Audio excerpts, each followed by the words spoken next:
Good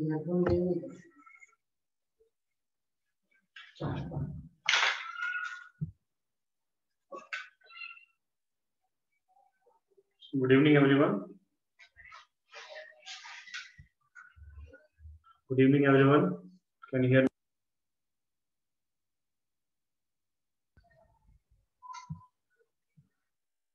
Okay.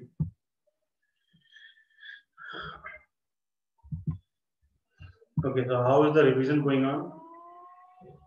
Exam के लिए अच्छे से पढ़ाई कर रहे हैं आप लोग? How is the revision going on? Good. Good चल रहा है, good. Okay. और कुछ टॉपिक्स आप मेरी तरफ से रिवीजन में चाहिए आपको? You can tell. I'll put on extra class.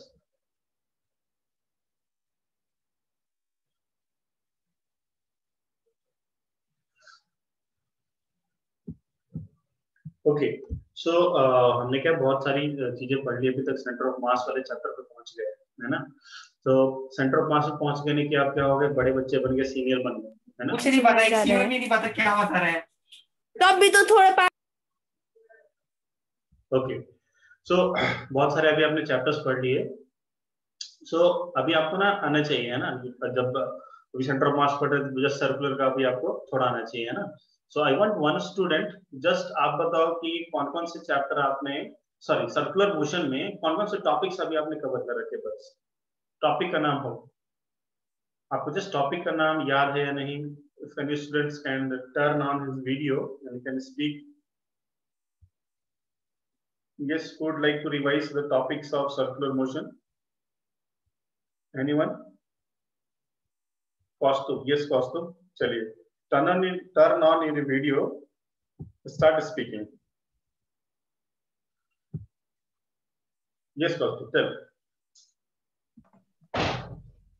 yes sir so speak. first we started with angular displacement yes then we did angular velocity omega yeah after that we did small there was mention of angular acceleration very good. alpha so then we did centripetal acceleration a little bit after that we did perpendicular velocity and relation of perpendicular velocity yes omega is equal to v perpendicular upon r तो उसमें हमने क्या सीखा था कि perpendicular velocity होनी चाहिए हमेशा हमेशा हमेशा रेडियस के तभी सर्कुलर मोशन हो रहा है यस आगे कौस्तुभ फटाफट बोलते जाइए हाँ यस सर उसके बाद फ्रीक्वेंसी किया फिर omega equal to 2 pi frequency वाला फार्मूला सीखा फिर बाकी सारे एक्सेलरेशंस के types centripetal acceleration there are four acceleration in circular motion है ना tangential centripetal angular and a net है ना याद रखना इस बात को चार तरह के एक्सेलरेशन होते हैं circular motion yes very good Kaustubh so then we did type of problems on derivation and integration हाँ जैसे कि s इक्वल टू जैसे हम dx by dt करते तो वेलोसिटी मिलता है जैसे यहाँ पे हम d थीटा by dt करेंगे तो क्या मिलेगा हमें ओमेगा मिलेगा और फिर आपको ओमेगा से थीटा चाहिए तो क्या करेंगे आप वापस इंटीग्रेट कर सकते हैं यस वेरी गुड कौस्तुभ नेक्स्ट सर उसके बाद लीनियर मोशन और सर्कुलर मोशन में डिफरेंसेस देखे फिर एंगुलर एक्सेलरेशन को डीप में किया फिर motion of equations of motion को सर्कुलर मोशन के फॉर्म में लिखा यस ओके बस और कोई बच्चा बताना चाहेगा कौस्तुभ के बाद वेरी गुड कौस्तुभ करेज चाहिए इतनी करेज चाहिए है ना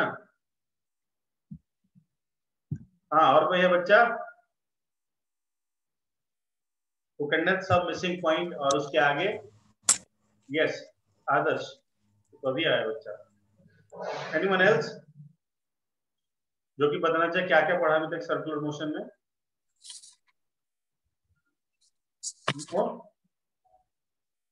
यस वेदांत बताइए मोशन इन वर्टिकल हाँ बोलिए बोलिए वेदांत, अनम्यूट योरसेल्फ।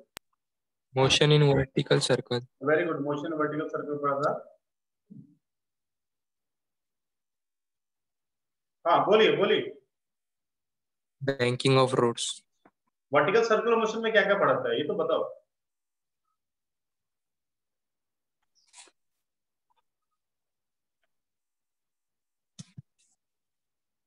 अरे तुम रहने यार, तुमसे ना हो पाएगा। बाकी और कोई बच्चा?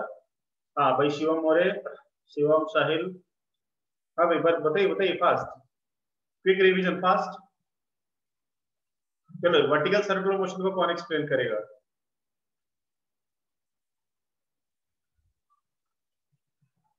चलो मेरा टाइम बर्बाद मत करो, चलो पढ़ाई करते हैं, ठीक है।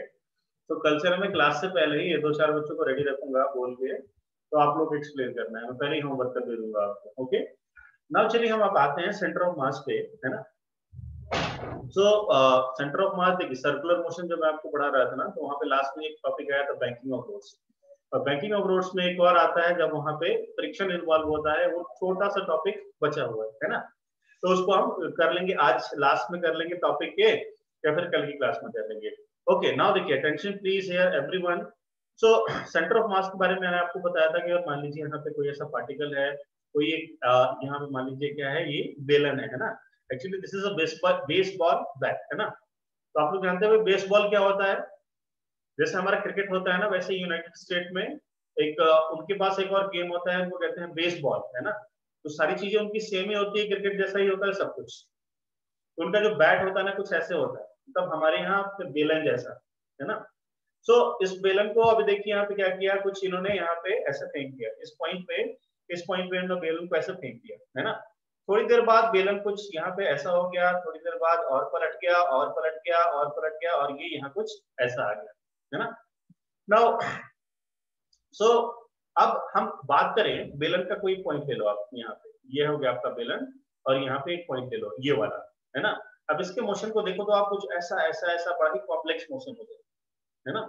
अगर आपको याद हो, हमने प्रोजेक्टाइल मोशन जो पढ़ा था, उस प्रोजेक्टाइल मोशन में हमने एक टॉपिक पढ़ा था जिसका नाम था इक्वेशन ऑफ ट्रैजेक्टरी, है ना। तो क्या बताओ, इक्वेशन ऑफ ट्रैजेक्टरी। इस इक्वेशन ऑफ ट्रैजेक्टरी में क्या पढ़ा था, यहाँ पे हमने पढ़ा था xt is equal to x tan theta minus gx square 2u square cos square theta, है ना। 2u square cos square theta upon 2g, कुछ ऐसा आया था इसका इक्वेशन, है ना, इक्वेशन ऑफ ट्रैजेक्टरी का।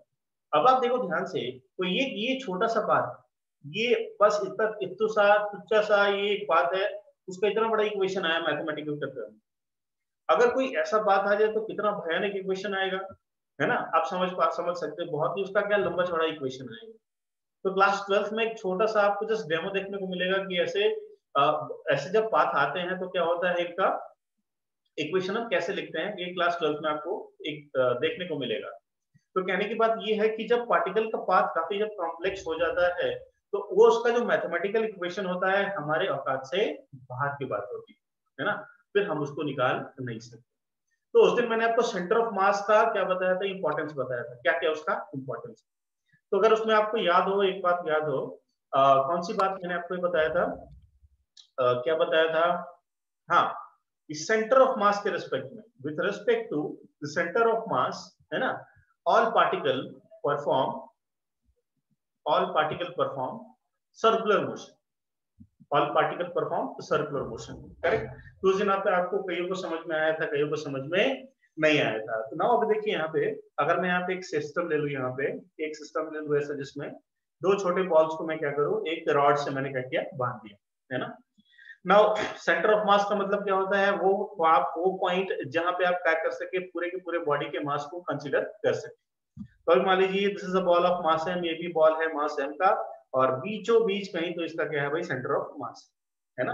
नाउ आपने क्या किया, इसको देखो यहाँ पे जो दिस इज एंग्री मैन जो है, इसने बॉल को फेंका है ना, बैट को, इसी की तरह हमने क्या कर दिया, इसको ऐसे फेंक दिया, है ना। अब इसको ऐसे फेंक दिया तो क्या होगा, ऐसे कि प्रोजेक्टाइल मोशन करके यहाँ पे जाएगा, करेक्ट। नाउ आप क्या करो, आप चीटा बन जाओ, है ना। चीटा का मतलब क्या होता है, चीटा का मतलब आप बहुत ही छोटा सा फॉर्म ले लो, एकदम इतना सा, है ना, और क्या करो, सेंटर ऑफ मास पे जाके बैठ जाओ। तो लड़का हो तो चीटा बन जाओ, और लड़की है तो चीटी बन जाओ, ठीक है। और आप क्या करो यहाँ पे सेंटर ऑफ मास पे आके इधर बैठ जाओ। ओके, नाउ मैं आपसे बोलूं कि आप मुझे टी टाइम के बाद आप क्या करो, मुझे टी टाइम के बाद आप इसकी पोजीशन बताओ, ये जो मास m है ना इसकी पोजीशन बताओ। करेक्ट, नाउ अभी देखिए ध्यान से, यहाँ पे इन्होंने बैट को क्या किया, यहाँ पे बैट को इन्होंने फेंका। ओके, अब बैट थोड़ी देर बाद कैसा घूम गया भाई, कुछ ऐसा चला गया, यहाँ पे ऐसे आ गया, है ना। उसी प्रकार अगर आप क्या करो, जस्ट सेकेंड, डाउट्स बाद में पूछ सकते हैं आप।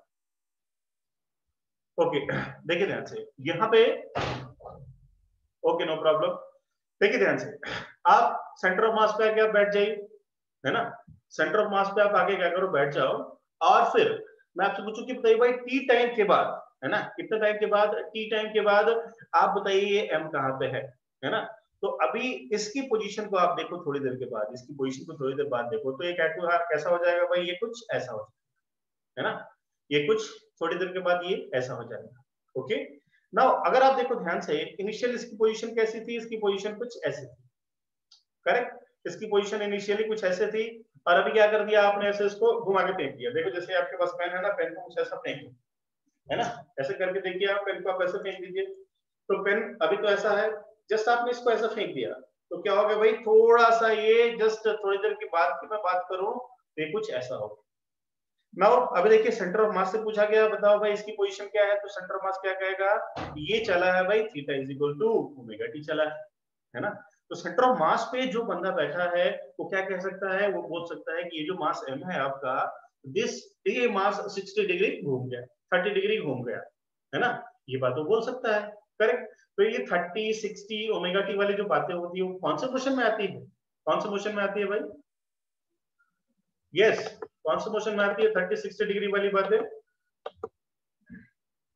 विच मोशन, कौन से मोशन में बात करते हैं हम, 30 डिग्री घूम गया, 60 डिग्री घूम गया, यस यस सर्कुलर मोशन में, कौन से मोशन में भाई, यस सर्कुलर मोशन में। तो इससे आपको ये पता चलता है कि जब आप सेंटर ऑफ मास के फ्रेम में बैठ के देखते हो, है ना, तो दूसरे पार्टिकल का मोशन कैसा दिखता है आपको, सर्कुलर।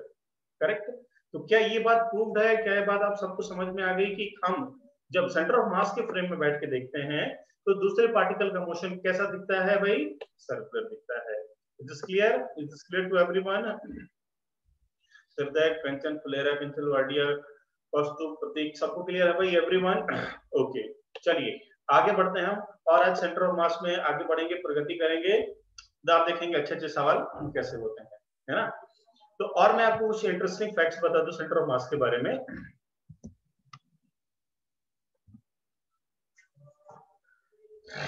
देखिए ध्यान से, सपोज मान लो एक मेरे पास एक रॉड है, where I have a rod of mass m, एक मास m है और लेंथ l है। ओके, मेरे पास मास m है और लेंथ क्या है, रॉड की l। मैं आपसे पूछूं बताइए इसका सेंटर ऑफ मास कहां से कहां पे होगा, तो आप क्या बोलेंगे भाई, एकदम बीचों बीच, एकदम कहां पे होगा भाई, एकदम बीचों बीच होगा, है ना। अगर मैं आपसे बोलूं कि ये जो पूरा का जो रॉड है ना, ये it is made up of full iron, है ना, पूरा का पूरा किसके बना है भाई, आयरन का बना है। ओके, सो इसका सेंटर ऑफ मास कहां होगा भाई, बिल्कुल बीचों बीच होगा। करेक्ट, अगर आपसे ये पूछूं कि सपोज मेरे पास क्या है भाई, सर्कुलर डिस्क है ना, और ये सर्कुलर डिस्क कैसा है भाई, एकदम यूनिफॉर्म बना हुआ है, किसी कहीं से भी कुछ वेरिएशन नहीं, इसकी जो भी इसकी क्वांटिटीज है, जो भी इसका जो मटेरियल है उसमें कुछ भी वेरिएशन नहीं है, तो मैं आपसे पूछूं इसका सेंटर ऑफ मास कहां पे होगा भाई, इसका सेंटर ऑफ मास बिल्कुल ही इसके सेंटर पे होगा, है ना, किधर कहां होगा, बिल्कुल इसके सेंटर पे होगा, जहां पे हमारा सर्कल का सेंटर होता है वहीं पे इसका सेंटर ऑफ मास होगा। करेक्ट, तो हम ये बोलते हैं कि जो भी हमारी जो सिमेट्रिकली यूनिफॉर्म बॉडीज होती हैं उनका जो सेंटर ऑफ मास होता है उनके ज्योमेट्रिकल सेंटर पे होता है। कहां पे होता है भाई, उनके ज्योमेट्रिकल सेंटर पे होता है। तो ये लाइन लिखेंगे आप, बॉडीज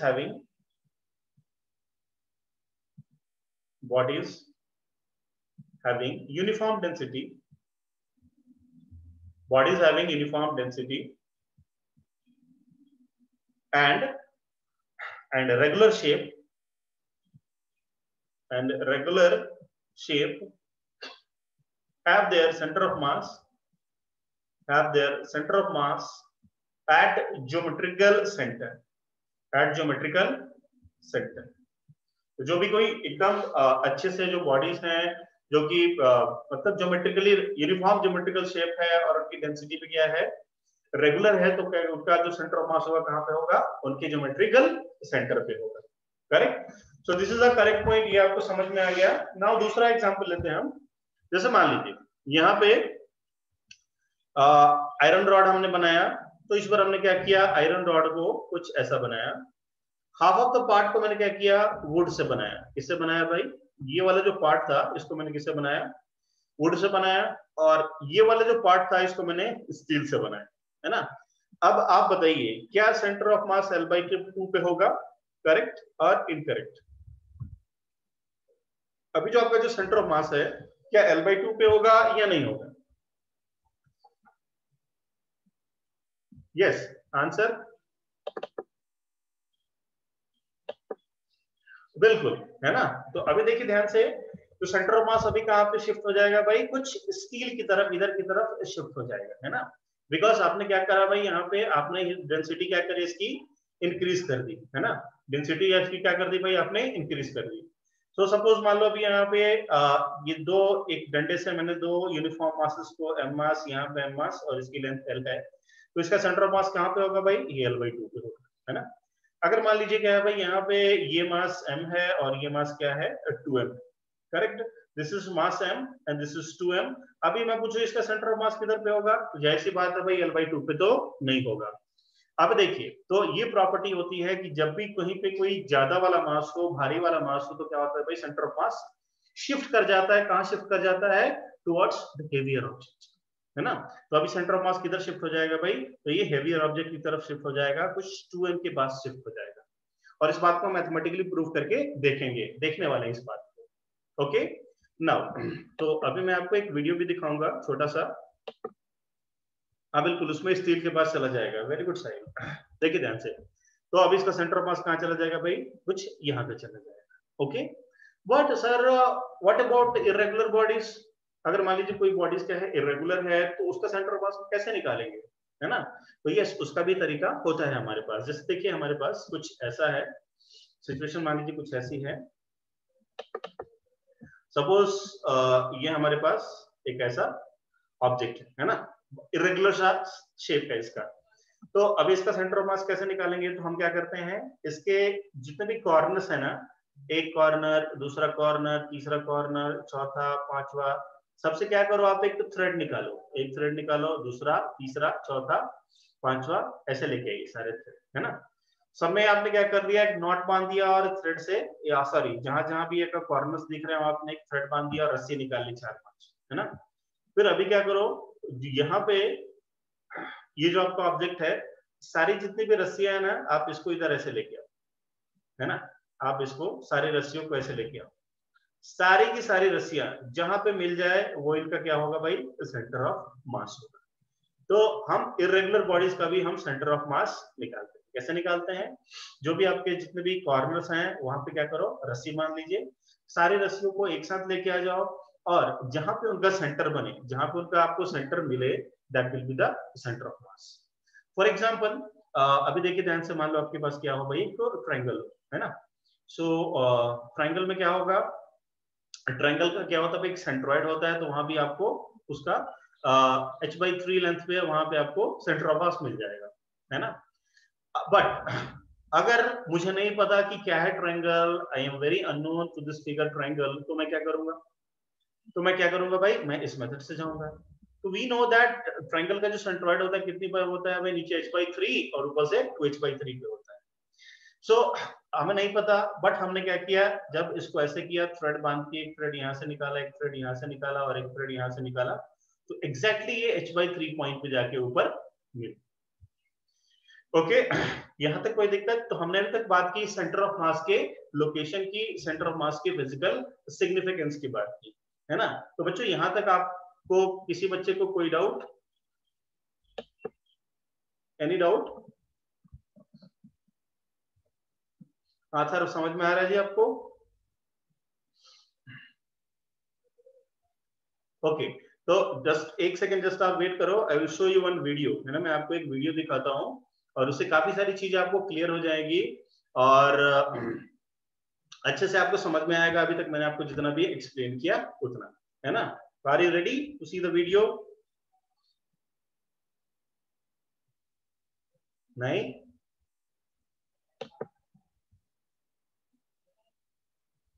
जस्ट सेकेंड।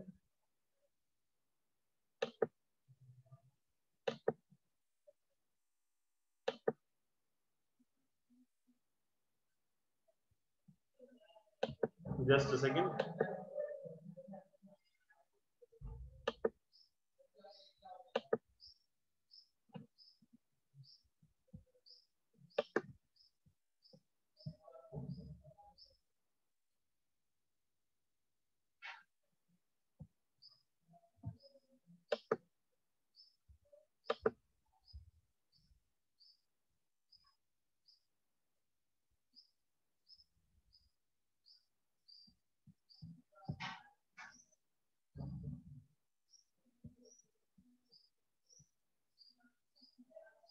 कोई ना कोई प्रॉब्लम आ ही जाती है। जस्ट 1 मिनट रुकिए बच्चों।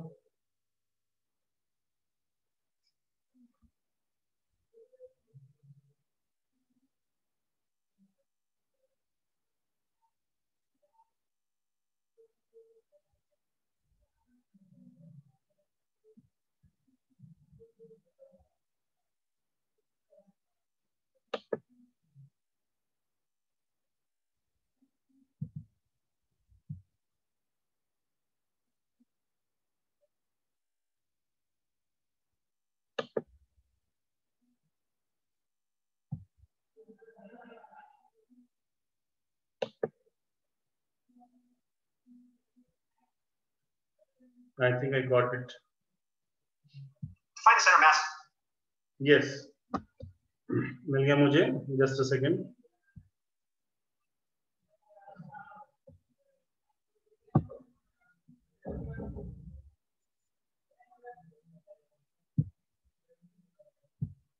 थोड़ा वॉल्यूम इंक्रीज होगा।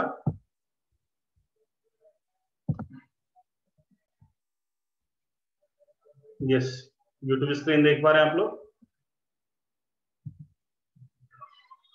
Yes, start the video. A regularly shaped object like this block of wood. It's nice and rectangular.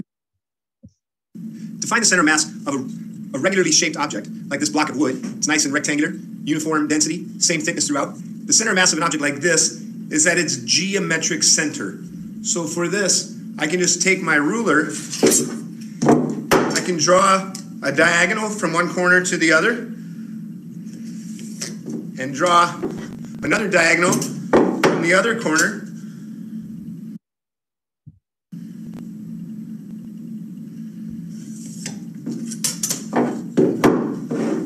And where the two lines intersect, that's going to be my center of gravity of this object. What I'll do is I'll just take a nail and I'll insert it into the center of gravity. Now I'm going to take this string that has a weight on it. This is called a plumb bob. Anything I hang it from, this will hang straight down, of course, because of gravity, and that'll show me the direction of down.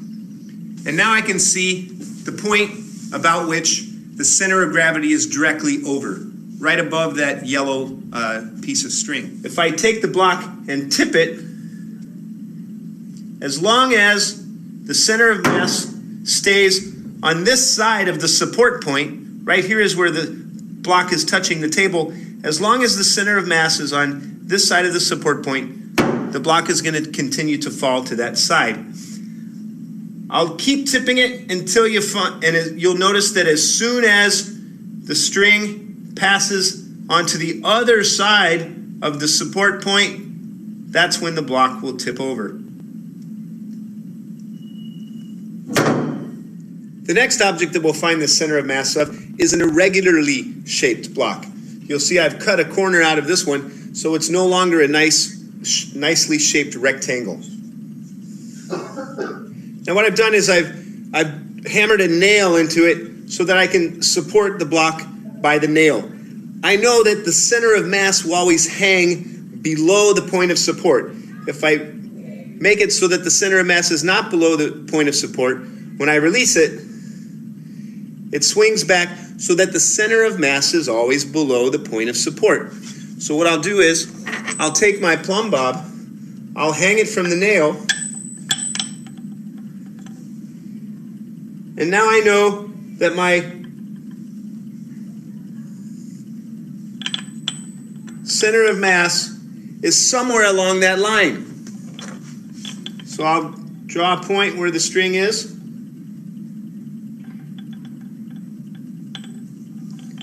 And then I'll connect that point with my ruler.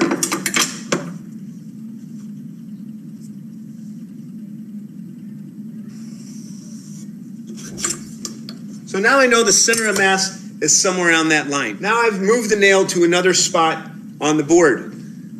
Again, I'll put my plumb bob on the nail.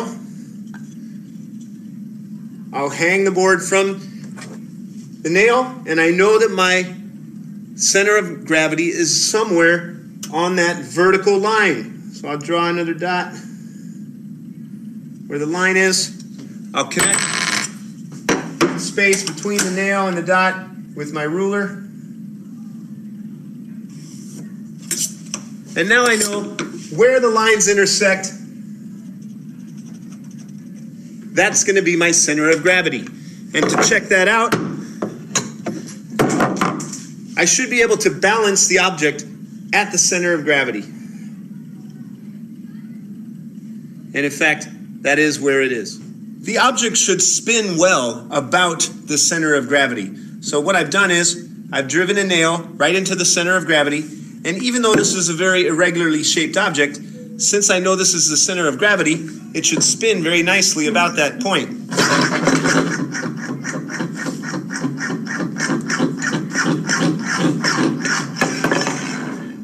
Let's try the toppling experiment with the irregularly shaped block.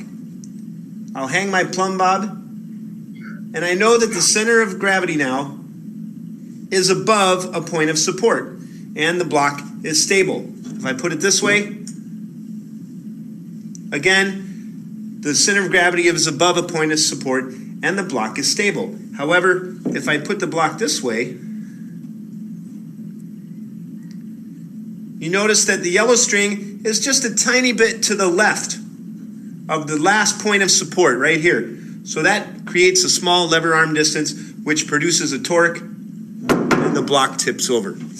Here's an interesting object. It's just a piece of wood with a hole in it, and it's beveled to be flat on both ends at an angle. And I can take my bottle, put it through there,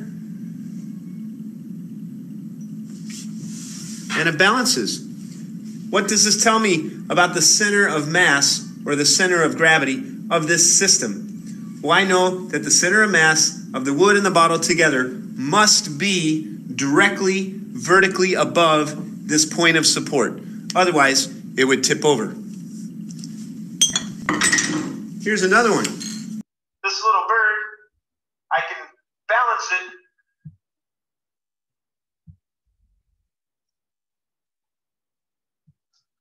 Yes, everybody. तो देखा आपने यहाँ पे तो इस video में तो could you relate something? आप लोग कुछ रिलेट कर पाए? Everyone, है ना? तो आपने ये देख रखा है ना? आपने कितने लोगों ने सुना है? The Leaning Tower of Pisa, Italy की नाम सुना है आपने? तो वो टावर कैसी है? ऐसे है ना? झुकी हुई है। तो यहाँ पे आपने देखा कि उन्होंने एक एग्जांपल बताया, ये एक बॉटल है और इस बॉटल को क्या किया, उस वुडन में ऐसा लगा दिया, तो क्या होगा, वो बैलेंस हो गया, है ना। और उन्होंने एक बात कही, क्या बात कही, उन्होंने एक बात कही कि सेंटर, अभी जो इस पे जो ग्रेविटी का फोर्स लग रहा है वो सेंटर ऑफ मास से पास हो रहा है ना, तो मतलब उस पर कुछ भी टॉर्क नहीं लग रहा है ना। तो अभी हम आगे पढ़ेंगे टॉर्क क्या होता है, centre of gravity, centre of मास पे कैसे फोर्स लगता है, वो सारी चीजें हम आगे डिस्कस करेंगे। तो ये देखेंगे कि टॉर्क वहां पे कैसे लगता है, टॉर्क के बारे में और ज्यादा हम सीखेंगे और ज्यादा हम डिस्कस करेंगे। सो अभी हमने अभी तक ऐसा मुझे लग रहा है कि आप लोगों को एक अच्छा खासा आइडिया हो चुका है अबाउट द सेंटर ऑफ मास के बारे में, है ना, क्या होता है सेंटर ऑफ मास, एप्लीकेशंस क्या है। तो जैसे आपने देखा कि अगर मान लीजिए क्या है, एक बड़ा सा यहाँ पे रेक्टेंगुलर ब्लॉक है, लाइक दिस, है ना। तो अभी क्या होगा, इसका सेंटर ऑफ मास जो होगा किधर होगा, बिल्कुल ही सेंटर में होगा। बट इन्होंने क्या किया, अगर थोड़ा सा पोर्शन इतना सा क्या कर लिया, कट कर लिया, है ना, इतना सा पोर्शन मान लीजिए क्या किया इन्होंने, ऐसा कट कर लिया, तो क्या होगा भाई, सेंटर ऑफ मास शिफ्ट कर जाता है ना, थोड़े से डिस्टेंस से क्या होगा, सेंटर ऑफ मास आपका शिफ्ट कर जाएगा, करेक्ट। तो ना अभी चलिए हम मैथमेटिकली करके देखेंगे कि हम सेंटर ऑफ मास, ऑब्जेक्ट्स का सेंटर ऑफ मास कहाँ पे आता है, कैसे आता है ना, सारी चीजें हम देखेंगे। तो let us start with the questions. सब लोग तैयार हो जाइए सवालों के लिए। तो फर्स्ट क्वेश्चन आपके सामने, पहला सवाल, यहाँ पे पार्टिकल M1 दे रखा है आपके पास 1 kg and particles M2 is somewhere in this space, M2 है आपके पास 2 kg और M1 का जो कोऑर्डिनेट दे रखा है वो दे रखा है कुछ 3,4 और M2 का जो कोऑर्डिनेट है दैट इज 5,6, है ना। एक 3D कोऑर्डिनेट सिस्टम में हमने क्या किया, इसको रख दिया। मैं आपसे पूछा गया find x COM and y COM, find x centre of mass and y centre of mass of the object. Mass यहाँ पे इसका 1 kg, इसका 2 kg। यस, करें फटाफट कैलकुलेट, 30 सेकंड में आंसर आना चाहिए इसका। तो लास्ट में आपको फॉर्मूला लिखा रखे हैं, what is the formula of x centre of mass, what is the formula of y centre of मास।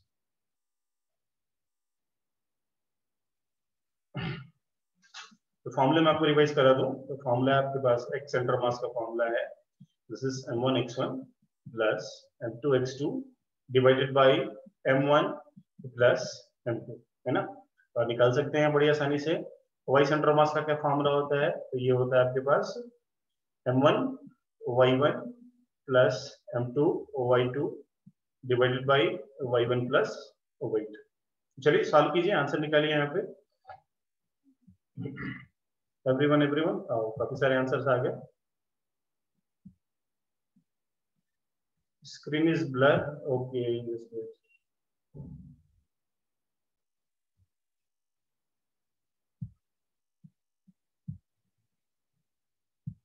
हाँ भैया अभी देख पा रहे हैं,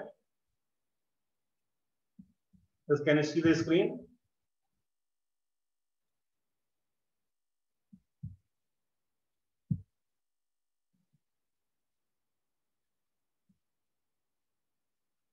Can you see the screen, everyone?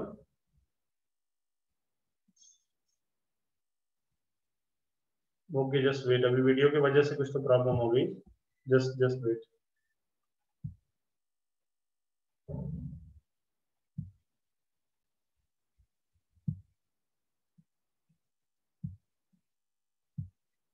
Yeah, now. Yes, अभी क्लियर है?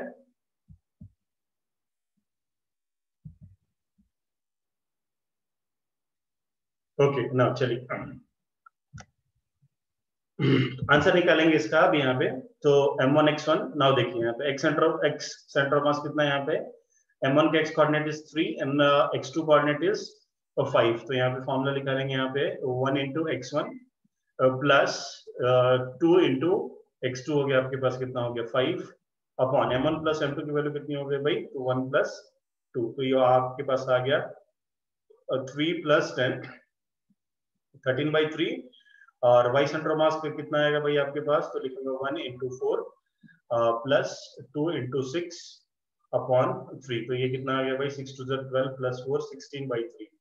तो ये आपके पास आ गया सेंटर ऑफ मास का जो कोऑर्डिनेट आया है ना, वो कितना आ गया भाई 13/3 and 16/3। So x centre of mass is 13/3 and y centre of mass is 16/3। तो इसका कोऑर्डिनेट लिखूंगा मैं आपको, तो x जो आ रहा है वो कहाँ पे आ रहा है, ये कहीं आ रहा है 13.3 पे, 13/3 16/3, है ना। तो बहुत ही आसान सा सवाल सबने कर दिया होगा, है ना, नो डाउट, किसी को कोई डाउट नहीं। हाँ भाई चलिए आगे बढ़ते हैं, अगला सवाल आपके सामने, नेक्स्ट क्वेश्चन। हाँ देखिए अगला सवाल कुछ आपके सामने कुछ ऐसा है। तो ये तो बड़े छोटे छोटे सवाल होते हैं बच्चों वाले। चलो एक और सवाल कर लो आप। यहाँ पे मास रखे हैं आपके पास में, ये this is mass m and this is 2m. This is mass m and this is mass 2m. इसका कोऑर्डिनेट दे रखा है 1,0 और इसका कोऑर्डिनेट दे रखा है आपके पास 4,0 है ना. तो find XUM, find Y center of mass and find Z center of mass. Yes, बताइए क्या आएगा आंसर. इसका आंसर आना है 15 सेकंड में, only in 15 seconds.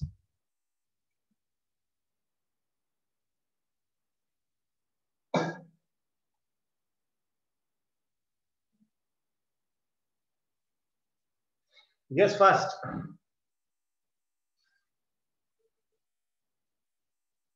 Find the X center of mass, find the Y center of mass and Z center of mass.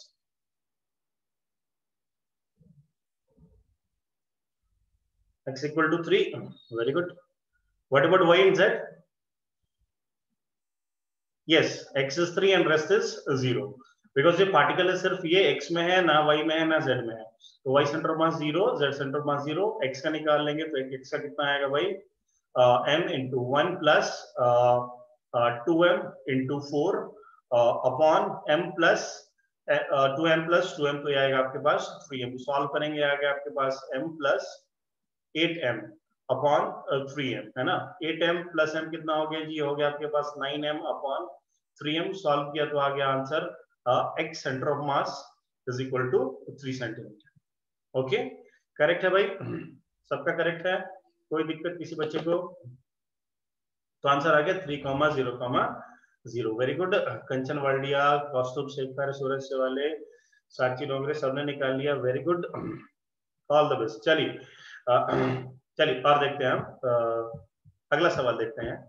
Now अभी आप बताओ, ये आपके पास दो मासेस रखे हैं, एक आपके पास मास m और दूसरा मास रखा है आपके पास 3m है ना.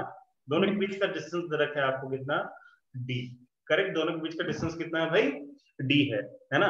तो सवाल पूछा आपसे, calculate the position of centre of mass. Calculate the position of centre of mass. Yes, करिए कैलकुलेट. आसान सा सवाल, पिछले सवाल जैसा ही है. देखते हैं कौन बच्चा लेके आता है आंसर.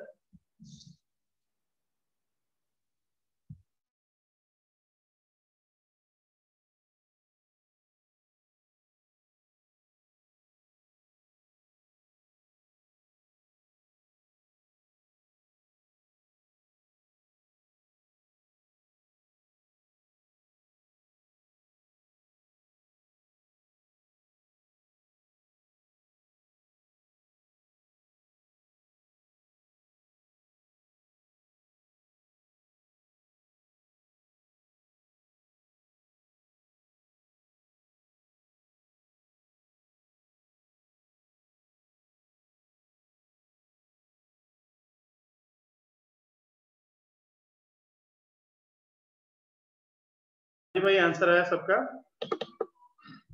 3/4d. Very good. हाँ, थर्ड पूछ रहे हैं प्रीवियस क्वेश्चन हाउ डिड 3,0. देखिए x कोऑर्डिनेट पूछा है ना यहाँ पे, तो x अभी देखिए कोऑर्डिनेट्स कहाँ पे भाई? x में ही कोऑर्डिनेट्स है ना. तो अर्थात देखिए ध्यान से, x में 1 है, x में ही 4 है. तो फॉर्मूला लगाएंगे आप यहाँ पे m1 x1, तो यहाँ पे x की वैल्यू पुट करेंगे. तो इसका मतलब देखिए 1,0 है ना, तो क्या 1,0,0 लिख रखा है, 4,0,0 लिख रखा है. कोई कोऑर्डिनेट नहीं, इसका मतलब क्या है भाई? 1,0,0 4,0,0. करेक्ट. तो अगर आप यहाँ पे YCM निकाले हो तो ये कैसा आएगा? M1 Y1 plus M2 Y2, और Y1 Y2 तो क्या है भाई? 0 है. तो YCM क्या आएगा आपके पास? 0 आएगा. सिमिलरली ZCM भी क्या आएगा? 0 आएगा. Yes sir, okay.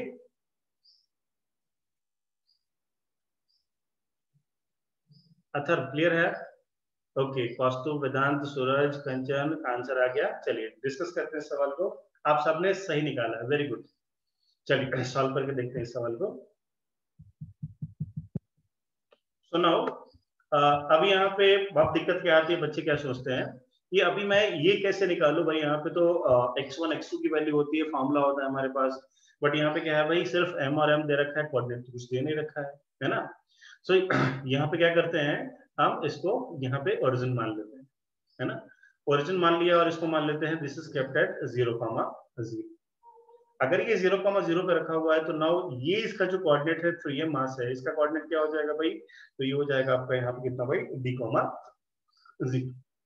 करेक्ट। ये कितना हो गया भाई d,0 हो जाएगा। नाउ अभी आप क्या कर सकते हो, निकाल सकते हो, बड़ी आसानी से निकाल सकते हैं। सो अब फॉर्मूला लगा दीजिए, x centre of mass is equal to m into 0 plus 3m into d upon m plus 3m। तो अभी कितना आ गया भाई, ये आपके पास आ गया 3md डिवाइड बाई 4m, है ना। m से m कट गया भाई, अभी देखिए कितना आ गया भाई, ये आपके पास आ गया 3d बाई 4, है ना। इसका मतलब क्या हुआ, 3d बाई 4 का मतलब क्या होता है भाई, कि यहाँ पे सेंटर से, है ना, ये यहाँ से जहां पे आपने इसको ओरिजिन मान रखा है, यहाँ से 3d बाई 4 आगे है सेंटर ऑफ मास, है ना। और मैंने आपको बताया भी था कि अगर देखिए दो अगर आपके पास इक्वल मासेस हो तो सेंटर मास कहाँ पे आता है, बिल्कुल बीचों बीच, है ना।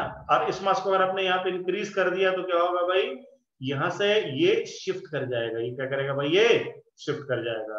तो वही सेम बात हुई यहाँ पे, आप अगर आपने क्या कर दिया, यहाँ पे हेवियर मास 3m का लगा दिया तो ये क्या हो गया भाई, यहाँ पे 3d बाई 4 पे शिफ्ट हो गया, करेक्ट। तो 3m के पास शिफ्ट हो गया और इसको हमने मैथमेटिकली भी करके देख लिया। ओके चलिए, एनी प्रॉब्लम, किसी बच्चे को कोई प्रॉब्लम इस सवाल में? यस साहिल बने, ग्रेट। वेदांत हो गया, कोई प्रॉब्लम? ओके, कंचन का भी हो गया। चलिए आगे बढ़ते हैं, आगे बढ़ते हैं। चलिए इजी सवाल है, अभी देखते हैं। तो नेक्स्ट देखिए अगला सवाल, नेक्स्ट क्वेश्चन आपके सामने।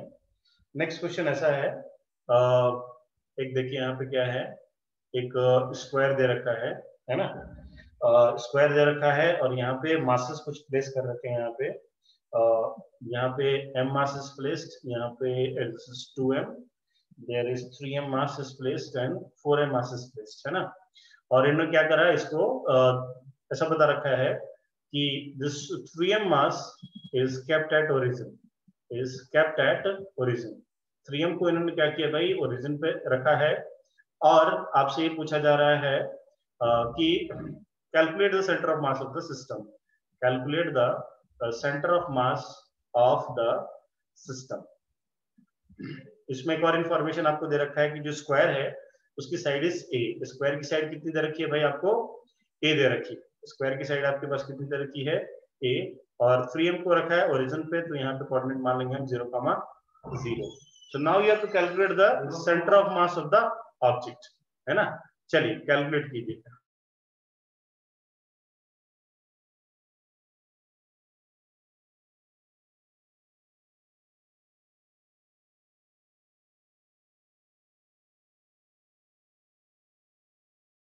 यस, कर कैलकुलेट। नाउ देखो बच्चों, अभी क्या करेंगे, बहुत ही आसान है इसमें।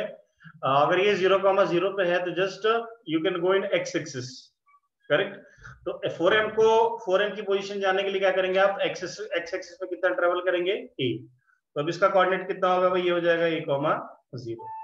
ओके, अभी देखो ओरिजिन से आपको m मास तक पहुंचने के लिए, ओरिजिन से m मास तक पहुंचने के लिए कैसे जाना पड़ेगा आपको, तो आपको पहले x में a जाना पड़ेगा, फिर y में भी a जाना पड़ेगा। तो इसका कोऑर्डिनेट कितना हो गया भाई, ये हो गया a,a। ओके, नाउ 2m मास के पास जाना है आपको, तो कैसे इसका कोऑर्डिनेट निकालेंगे, तो अभी देखिए ध्यान से, आप यहां से डायरेक्ट ऐसे ऊपर जा सकते हो। तो यानी कि अभी x में कितना चले आप 0, y में कितना चले a, तो इसका कोऑर्डिनेट हो गया भाई आपका 0,a। यस, तो कितने बच्चों ने कोऑर्डिनेट निकाल लिए? कोऑर्डिनेट निकालने तक कोई दिक्कत एवरीवन? हाँ ठीक है, चलिए आगे सॉल्व कीजिए। अभी सेंटर ऑफ मास सॉल्व कीजिए। लास्ट में डाउट हो तो हम कुछ डिस्कस करेंगे फिर से। यस, सूरज का आंसर आ गया a/2, 3a/10। S correct answer, a/2, 3a/10 is the correct answer. हाँ जी, सबका हो गया सॉल्व?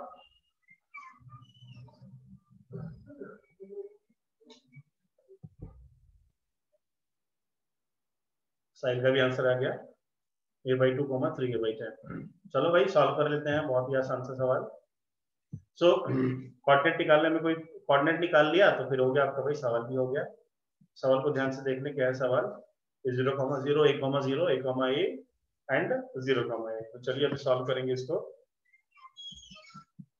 सो एक सेंटर मास कितना है वही आएगा आपके पास 3m into 0 plus 4m into a plus m into a plus 2m into 0 and divided by कितना भाई, सारे मासों को जोड़ ले तो कितना आता है, ये 10m आता है। तो ये कितना हो गया भाई 0, ये कितना हो गया 0। तो अभी देखिए कितना आ गया भाई 4m a प्लस m है, तो कितना आ गया भाई, ये आपके पास आ गया 5m a upon 10m। m से m क्या हो गया भाई, कैंसिल आ गया हो, ये वो कैंसिल हो गया, तो यहाँ पे कितना बच गया भाई आपके पास a by 2।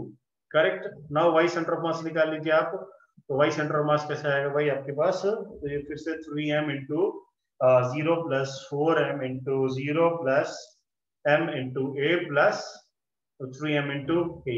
ओके, आपने यहाँ पे डिवाइड कर दिया इसको 10 से।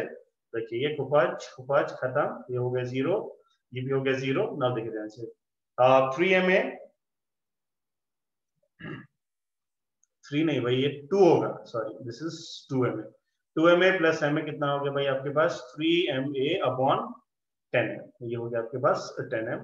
तो नाउ आपने क्या करा, m से m यहाँ पे कैंसिल कर दिया, आंसर आ गया आपके पास 3a by 10। तो नाउ फाइनल जो हमारा आंसर आ गया वो कितना हो गया भाई a by 2 comma 3a by 10। This is the required answer.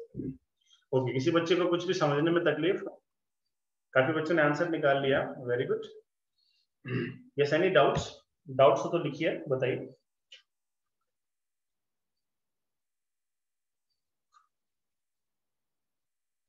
Okay, no doubts, चलिए आगे बढ़ते हैं।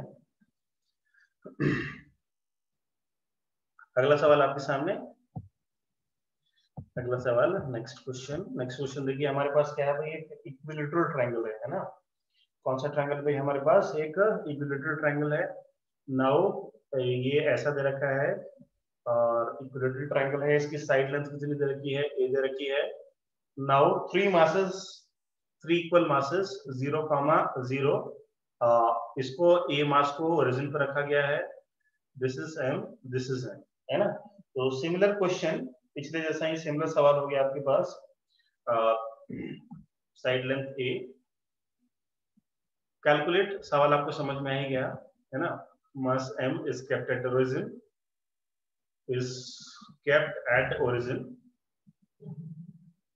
calculate the center of mass of the given system। yes, चलिए कैलकुलेट करें।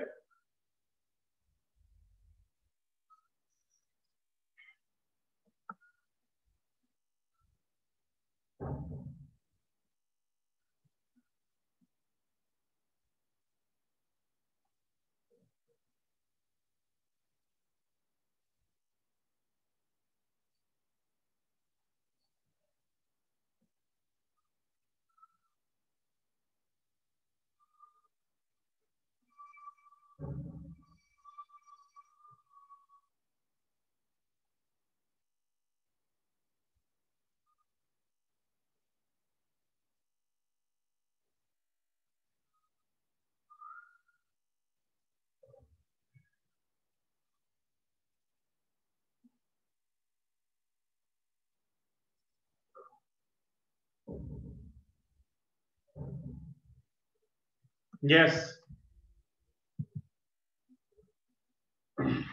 a by 2 comma root 3 upon 6a, थोड़ा सा करीब है आप आंसर के। a by 2 comma, सर वो, हाँ बताइए। वो a न्यूमरेटर में है, y कोऑर्डिनेट में। हाँ, करीब करीब 3a by 6। यस, आपका आंसर करीब करीब सही है। चेक करेंगे हम अभी।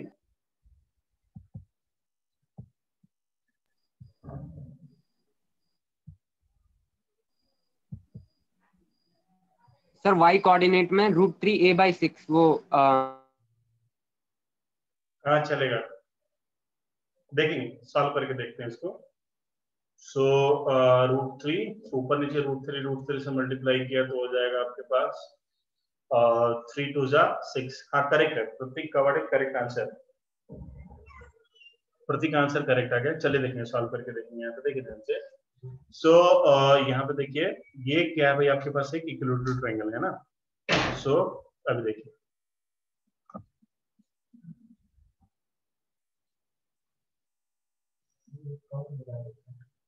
दिस इज 60 डिग्री है ना, और ये क्या है A, this side is also A, और ये भी है आपका ए।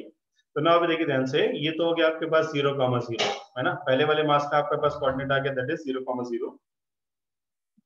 अभी ये दूसरा वाला जो मास है, दूसरा वाला मास m है, यहाँ पे पहुंचने के लिए क्या करना होगा आपको, तो x डायरेक्शन में आपको a आगे चलना होगा। कितना आगे चलना होगा भाई, a डिस्टेंस आगे चलना होगा। तो इसका कोऑर्डिनेट कितना हो जाएगा, ये हो जाएगा आपके पास a,0। करेक्ट, कोई दिक्कत नहीं। अब देखिए ध्यान से, ये जो आपका जो मास m है ना, ये वाला जो आपके पास जो मास है, ये वाले के पास जाने के लिए है ना, इसके पास जाने के लिए आपको क्या करना पड़ेगा, है ना। सो अभी आप कैसे निकालोगे भाई, तो आप क्या कर सकते हो, आप वो यहाँ आ सकते हो, है ना, एकदम बीच में आ गए मिडिल में, और यहाँ से आप ऐसे ऊपर जा सकते हो। करेक्ट। नाउ अभी देखिए ध्यान से, यहाँ पे इसका मुझे क्या करना है भाई, y वाला कंपोनेंट मुझे निकालना है। ये जो y वाली जो लेंथ है वो कितनी है मुझे नहीं पता, तो जस्ट आप क्या कर सकते हो भाई, यहाँ से m से ओरिजिन से आपने स्टार्ट किया और जस्ट कहाँ पे पहुंच गया आप, a/2 पे पहुंच गए। करेक्ट, a/2 पे आप पहुंच जाओ, फिर उसके बाद ऊपर चले जाइए, यानी कि जस्ट आपको y वाली लेंथ आपको निकालनी है। करेक्ट, तो y वाली लेंथ निकालनी है तो क्या करेंगे आप, देखिए ध्यान से, इसका आप कंपोनेंट निकाल लीजिए। ये आपके पास लेंथ है, दिस एंगल इज 60 डिग्री है ना, और ये लेंथ आपके पास a। तो अभी आप क्या करो, इसके कंपोनेंट्स ले लीजिए। तो अगर आप इसके कंपोनेंट्स लेंगे तो क्या आएगा भाई, ये इधर आएगा a cos 60, और ऊपर की तरफ क्या आएगा भाई, a sin 60 है ना। sin 60 की वैल्यू कितनी होती है भाई, √3/2। तो ये जो ये वाली जो लेंथ आएगी, इसकी लेंथ कितनी होगी, इसकी लेंथ होगी √3/2a। तो इसका भी कोऑर्डिनेट हो जाएगा आपके पास a/2 कॉमा √3a/2। करेक्ट, तो इसका कोऑर्डिनेट कितना हो गया भाई, √3a/2 हो गया। यस, कोऑर्डिनेट निकालने में कोई प्रॉब्लम, सबको समझ में आया कोऑर्डिनेट मैंने कैसे निकाले, एवरीवन कोई दिक्कत तो लिख के बताइए तुरंत।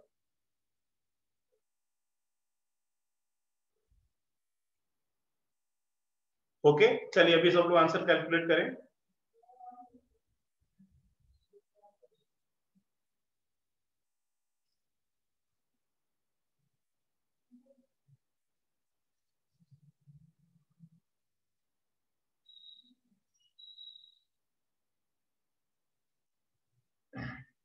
हाँ भाई, हो गया सबका।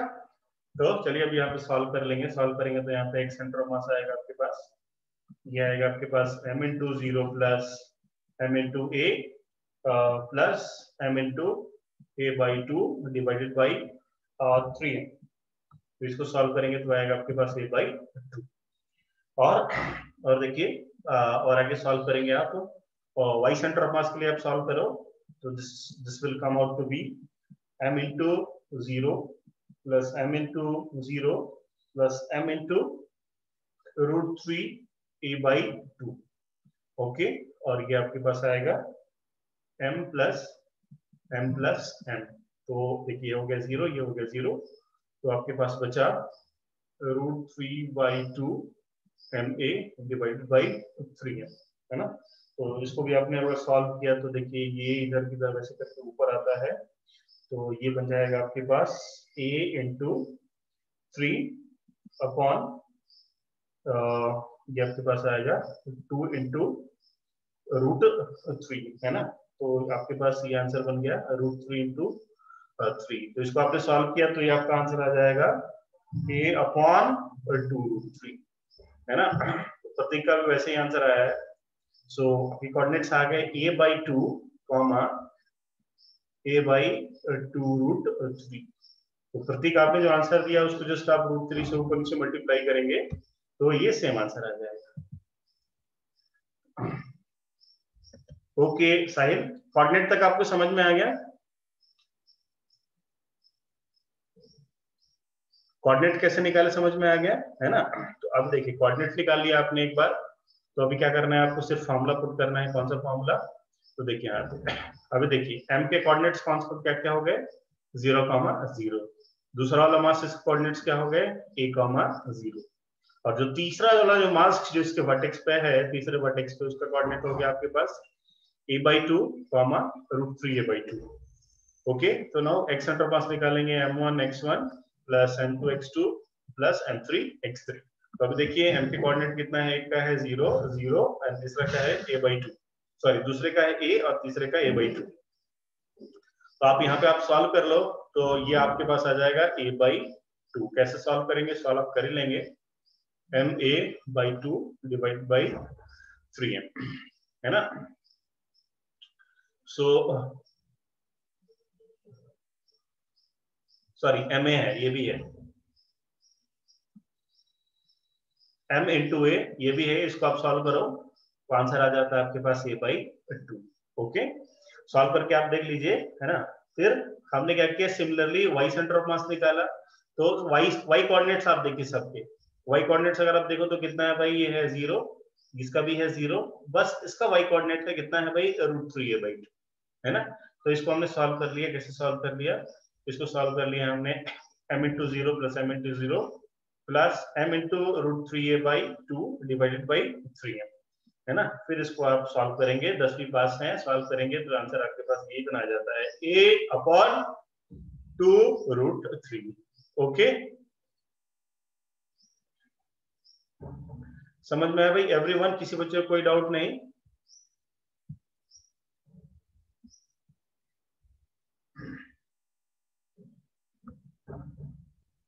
ओके, चलिए आगे बढ़ते हैं। तो अगले सवाल करते हैं। नेक्स्ट एक सवाल करते हैं 3D का, है ना। देखिएगा भाई, सभी लोग समझिएगा ध्यान से।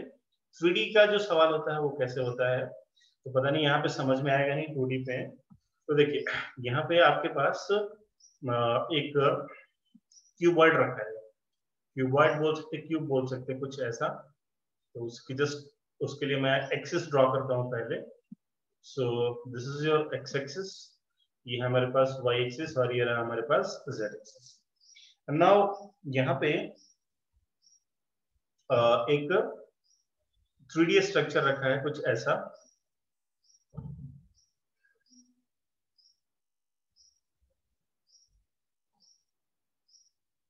बहुत दिक्कत होती है बनाने में।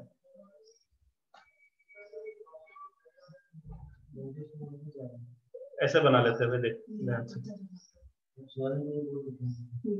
ये कुछ ऐसा है।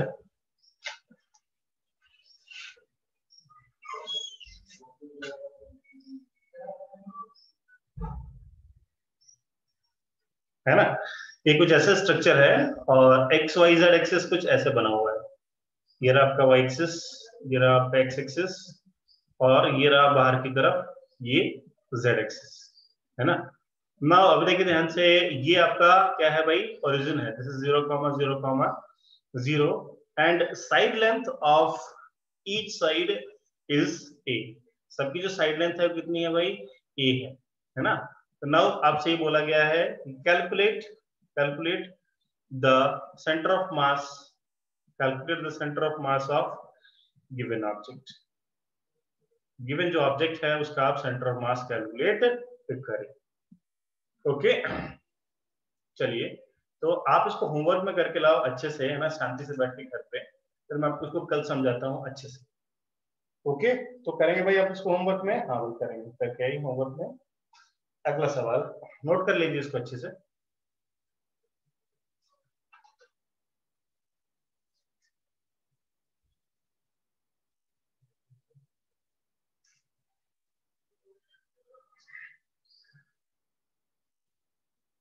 देखिए थोड़ा आप थोड़ा दिमाग लगाएंगे तो अगली बार में काफी अच्छे से समझ में आता है।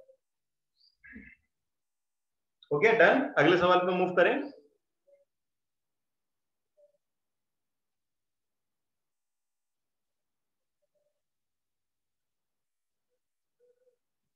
ओके, नाउ अगला सवाल देखिए ध्यान से सभी लोग। आई होप लिख लिया है सबने लिख लिया। चलिए आगे बढ़ते हैं। नेक्स्ट देखिए ध्यान से। सो अभी तक हमने पढ़ा ये formula, x at centre of mass is equal to, क्या पढ़ा भाई हमने यहाँ पे, m1x1 plus m2x2 upon m1 plus m2। तो यहाँ पे भी और जो अगर मासेस रहे आपके पास m3 m4, तो आप क्या कर सकते हो, ऊपर भी और ऐड कर सकते हो और नीचे भी आप ऐड कर सकते हैं, है ना। तो सपोज मान लो हमारे पास क्या है भाई, दो सिस्टम है यहाँ पे, एक यहाँ पे दिस इज एम मास है और कुछ यहाँ पे भी डिस्टेंस है, वहां पे क्या है मेरे पास यहाँ पे this is 2 m mass, correct. यहाँ पे एम मास है और यहाँ पे क्या है भाई हमारे पास एक 2 एम मास है। प्रतीक का आंसर आ गया, ठीक है प्रतीक, कल देखेंगे आपका आंसर। तो आपका आंसर शायद गलत है,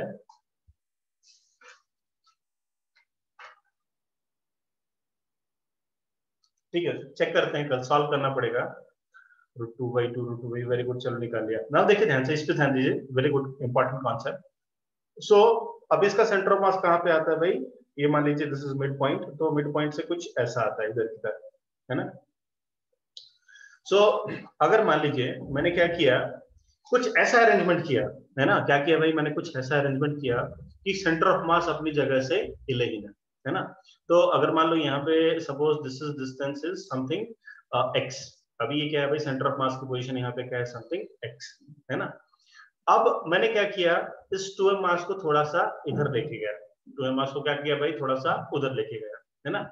अभी आप क्या करो, m मास को एक अच्छे से आप क्या करो, इसको पकड़ के रख लो, इसका ग्रिप लगा लो, है ना। और आपने क्या किया, 2m को उठा के थोड़ा सा आगे सरका दिया, कहीं यहाँ लेके आ गए 2m मास, है ना। तो अभी क्या होगा भाई, क्या होगा, क्या आपका सेंटर ऑफ मास वहीं पर रहेगा या वो भी मूव करेगा? आप लिख के बताइए मुझे चैट में कि मैंने क्या किया, 2m मास को सरका के आगे लेके गए, तो आपके हिसाब से क्या सेंटर ऑफ मास वहीं पर रहेगा कि आगे मूव करेगा? मूव करेगा, वेरी गुड, अथर्व ने बिल्कुल सही आंसर दिया। ये क्या करेगा भाई, ये मूव करेगा किधर, जिधर 2m को लेके गया उधर ही क्या करेगा, ये मूव करेगा, है ना। बट अगर मैं क्या करूं, इस m मास को भी क्या करूं, थोड़ा सा आगे सरका दूं, m मास को भी क्या करूं मैं थोड़ा सा आगे सरका दूं, है ना, सम प्रोपोर्शन, और ऐसा बोलूं कि m मास को मैंने आगे सरका दिया, और ऐसा बोला कि m मास को आगे सरकाने से जो सेंटर ऑफ मास है वो अभी शिफ्ट नहीं हुआ, है ना, उसकी शिफ्टिंग अभी नहीं हुई, करेक्ट। तो ऐसा पॉसिबल हो सकता है, अगर मान लीजिए m मास है, ये आपके पास 2m मास है, सेंटर ऑफ मास के यहाँ पे लाई कर रहा है, आपने क्या किया, इसको सरका दिया यहाँ पे, तो ऑब्वियस सी बात है कि सेंटर ऑफ मास अभी मूव हो जाएगा। बट साइमल्टेनियसली क्या करो, इस मास को भी आप आगे सरका दो, तो हो सके सेंटर ऑफ मास शिफ्ट ना करे, उसी पोजीशन पे रह जाए, है ना। तो आप अच्छे से समझ पा रहे हैं इस बात को। मैंने अभी क्या कहा, मैंने आपको ये बोला कि अभी आपके पास क्या है भाई, दो मासेस हैं, आपने क्या किया, इसको कुछ यहाँ शिफ्ट किया और इसको आपने कुछ यहाँ शिफ्ट किया, तो नया सिस्टम आपके पास यहाँ पे है और सेंटर ऑफ मास आपका शिफ्ट नहीं हुआ, उसी लाइन पे है, करेक्ट। तो ऐसी कंडीशन हो सकती है कि अगर आप दो बॉडीज को साइमल्टेनियसली शिफ्ट करें, अगर आप क्या करें भाई, दो बॉडीज को अगर आप साइमल्टेनियसली शिफ्ट कर रहे हो एक ही डायरेक्शन में, एक ही लाइन में, तो सेंटर ऑफ मास क्या होगा, आपका शिफ्ट नहीं होगा, ऐसी पॉसिबिलिटी बनती है ना। तो कुछ क्वेश्चंस ऐसे आते हैं जिसमें पूछते हैं कि अगर मान लीजिए मेरे पास एक 2 kg का मास है, एक 4 kg का मास है ना। अगर इस 2 kg को मैंने यहाँ पे क्या किया, 2 मीटर सरकाया, 4 kg को कितना सरकाऊं कि सेंटर ऑफ मास शिफ्ट ना करे, है ना। तो ऐसे सवाल अभी आपसे पूछे जाएंगे। तो नाउ चलिए सवाल लिखिए, अभी कुछ डाउट है वो भी इसमें क्लियर हो जाएगा।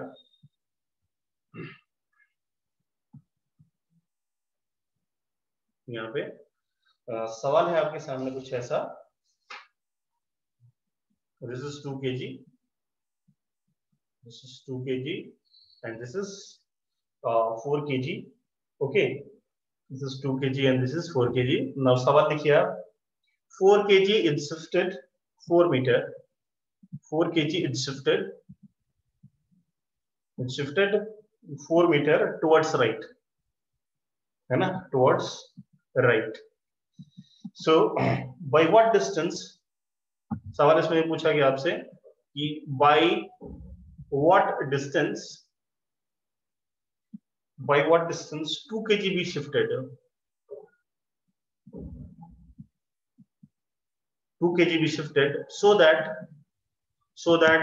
center of mass will remain at rest, है ना। कितने से सरकाएंगे, सेंटर ऑफ मास कहां पर है, रेस्ट पे रहे। चलिए निकाल के बताइए।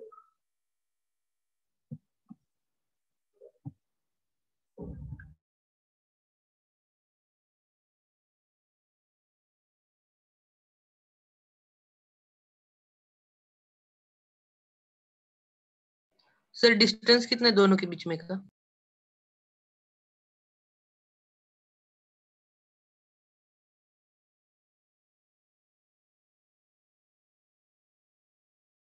डिस्टेंस इज नॉट गिवन, फिर कैलकुलेट कीजिए।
ओके, बहुत आंसर आया आपके पास। 8 मीटर, 2 मीटर, शायद 2 मीटर है ना। आप एग्जाम में ऑप्शन नहीं होता भाई, शायद 2 मीटर।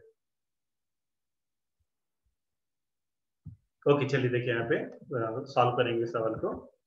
सो अभी देखिए ये वाली टॉट्स राइट, मतलब राइट क्या हो गया भाई आपके पास? राइट ये हो गया है ना।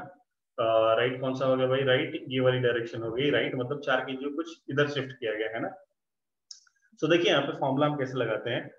फॉर्मूला हमारे पास क्या है भाई? X centre of mass is equal to क्या होता है भाई? ये होता है m1 x1 plus m2 x2 plus m3 x3, और इसको डिवाइड करेंगे तो कितना आएगा भाई आपके पास? m1 plus m2 plus m3 है ना। 2 मास है तो 2 तक की फॉर्मूले को सीमित रखेंगे। सो नाउ अभी देखिए यहाँ पे the most important thing is that कि क्या बोला है कि भाई centre of mass should remain at rest. Now अभी देखो इसको अगर हमने यहाँ पे शिफ्ट किया तो ये जो centre of mass, x centre of मास, इसकी जो पोजीशन है ये भी तो शिफ्ट करेगा है ना। बट सवाल में ये बोला है कि हमने इसको क्या किया? इसको थोड़ा सा शिफ्ट किया 4 kg को, तो हमने क्या किया? 2 kg को भी शिफ्ट करना है सो दैट क्या हो भाई? ये इसकी पोजीशन सेंटर ऑफ मास की चेंज ना हो, है ना। ये पूछ रखा है आपसे। तो ना अभी देखिए इसका मतलब क्या हो गया? अगर centre of mass position change हो रहा है तो ये फॉर्मूला क्या बनेगा? ये फॉर्मूला ऐसा बन जाएगा, फॉर्मूला बनेगा आपके पास ये delta x centre of mass is equal to m1 x1 plus m2 x2 divided by m1 plus m2 है ना। तो ना अभी देखिए सेंटर ऑफ मास की पोजीशन क्या हुई भाई? चेंज नहीं हुई है। तो डेल्टा एक्स सेंटर ऑफ मास कितना हो गया भाई?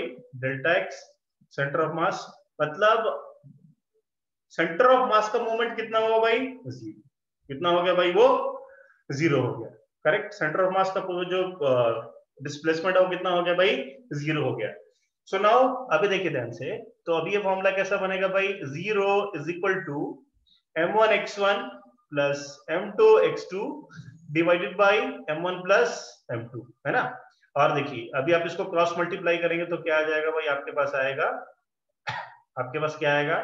ये आएगा m1 x1 plus m2 x2 is equal to 0। Correct भाई। कितना आ गया भाई? m1 x1 plus m2 x2 की वैल्यू कितनी आ गई? 0। नाउ आपने क्या किया है? इसको मूव किया है, तो मूव किया है तो अभी यहाँ पे जो पोजीशन आएगा उसको मैं लिख सकता हूँ m1 into delta x1 plus m2 into delta x2 is equal to 0। लिख सकते हैं ऐसा? बिल्कुल लिख सकते हैं। नाउ सवाल में क्या दे रखा है भाई? सवाल में आपको ये दे रखा है कि 4 kg को कितना शिफ्ट किया आपने भाई? 4 शिफ्ट किया है, 4 मीटर है ना। तो अभी वैल्यूज पुट कर लेते हैं। ये आपके पास आ गया 2 इंटू डेल्टा x1 प्लस ये m2 की वैल्यू कितनी है? तो m2 की वैल्यू आपके पास कितना भाई? 4 इंटू डेल्टा x2 कितना है? 4 इज इक्वल टू 0। और अभी चलिए इसको सॉल्व कर लेंगे तो कितना आएगा भाई आपके पास? 2 into delta x1 plus 16 equal to कितना आ गया भाई? 0। तो अभी देखिए यहाँ पे सॉल्व करेंगे 2 times of delta x1 is equal to -16। तो यहाँ पे डेल्टा x1 की वैल्यू कितनी आ गई भाई आपके पास? -8 मीटर्स।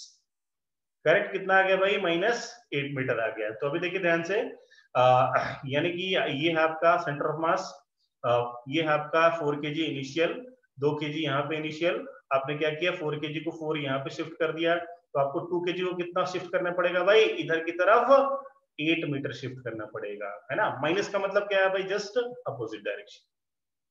तो x1 2 kg को कितना शिफ्ट करना पड़ेगा भाई, 8 मीटर।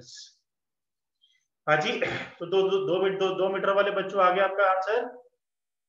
हाँ भाई, आपको समझ में आया कैसे 8 मीटर आएगा आंसर, एवरीवन? शिवम मोरे है क्या क्लास में? शिवम मोरे आया क्या आपका आंसर?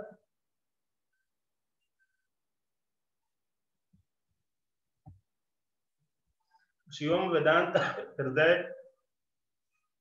एवरीवन? कंचन का आ गया आंसर।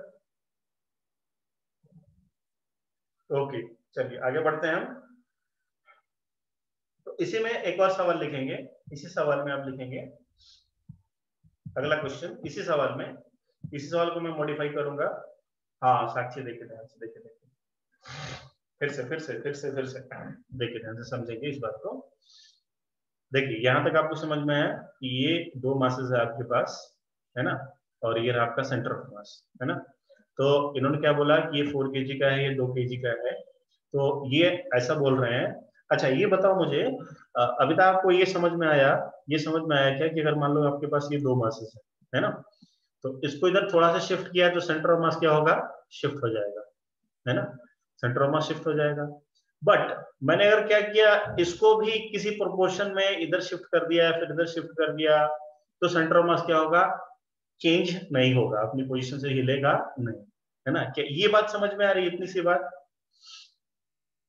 पहले आप मुझे बताइए, क्या ये समझ में आ रहा है आपको, है ना। तो अभी देखिए ध्यान से, आपके पास 2 मासेस हैं यहाँ पे, तो इन्होंने क्या बोला कि इनको मैंने क्या किया, 4 मीटर शिफ्ट कर दिया, है ना। अब आपसे ये पूछा जा रहा है कि बताइए, ये जो 2 मीटर वाला है, ये जो 2 kg वाला है, इसको कितना सरकाऊं, इसको मैं कितना सरकाऊं, सो दैट जो सेंटर ऑफ मास है ना, वो बेचारा चेंज ना हो, है ना, उसको बेचारे को कोई दिक्कत ना होनी चाहिए, है ना।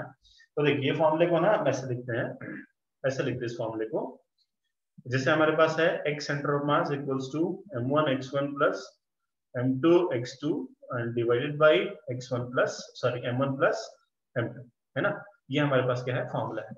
तो जब अभी सरकाने की बात आ रही है, इनको इधर उधर घुमाने की बात आ रही है, तो यहाँ पे फॉर्मूला हमारे पास ऐसा बन जाता है, ऐसे लिखते हैं हम इसको, dx सेंटर ऑफ मास, मतलब d को कितना आपने सरकाया, डेल्टा x भी लिखते हैं इसको, equals to m1 dx1 plus m2 dx2 divided by m1 plus, है ना।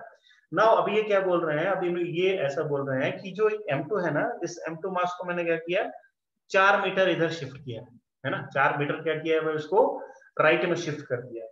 तो आप बताइए कि 2 मीटर को मैं कितना शिफ्ट करूं, 2 मीटर को कितना शिफ्ट करूं, सो दैट क्या हो जाए कि सेंटर ऑफ मास का जो पोजीशन है एज इट इज रहे, वहीं रहे, चेंज ना हो, है ना।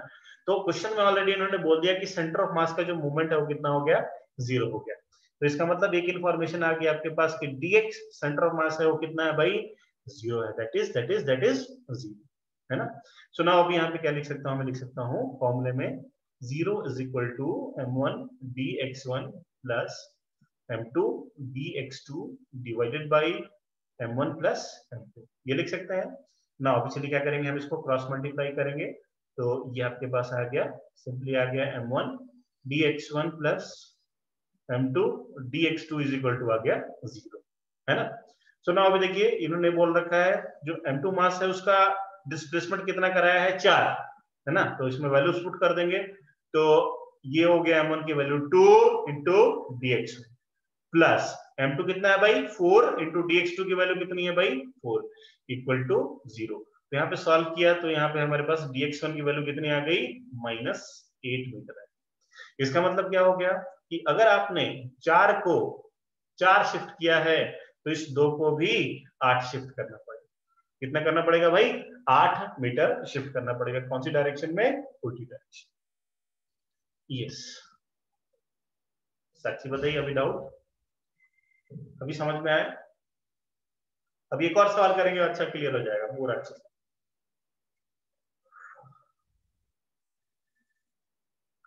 ये साक्षी रिस्पॉन्ड। नहीं, ऐसा सवाल में दे रखा है आपको, क्वेश्चन में ऐसा दे रखा है कि ऐसे हमने क्या किया, इसको ऐसे शिफ्ट किया कि सेंटर ऑफ मास का मूवमेंट हुआ ही नहीं। समझ रहे हैं ना आप? सेंटर ऑफ मास का डिस्प्लेसमेंट नहीं हुआ, ऐसा क्वेश्चन में आपको दे रखा है। अभी हो सके हम क्या करें, ऐसे इसकी शिफ्टिंग कराएं इधर उधर, तो हो सकता है कि सेंटर ऑफ मास पे शिफ्ट हो जाए, है ना, वो कुछ फिक्स नहीं है, बट क्वेश्चन में दे रखा है कि सेंटर ऑफ मास का मूवमेंट नहीं हुआ। और इसी बात को मैंने जस्ट पहले आपको एग्जांपल के थ्रू जस्टिफाई करा है ना। चलिए एक और सवाल करेंगे, इससे आपको समझ में आएगा और अच्छे से, सेम टाइप ऑफ इलस्ट्रेशन। तो अभी क्या करेंगे, सेंटर ऑफ मास को भी मैं मूव कराऊंगा। तो अभी देखिए इसी सवाल को फिर से लिखेंगे, 4 kg इट्स शिफ्टेड, मैं इसी सवाल में लिख रहा हूं। चलो अब आप फिर से लिखिए सवाल, 4 kg इट्स शिफ्टेड, नया सवाल लिखेंगे सब लोग, new question that 4 kg is shifted 4 meter towards the right, towards right. By what distance 2 kg be shifted so that center of mass, अब यहां से लिखेंगे नया, so that center of mass will shift 1 meter towards right, 1 meter towards right, है ना। चल इस सवाल को सॉल्व कीजिए, नया क्वेश्चन है भाई, बिल्कुल नया सवाल है।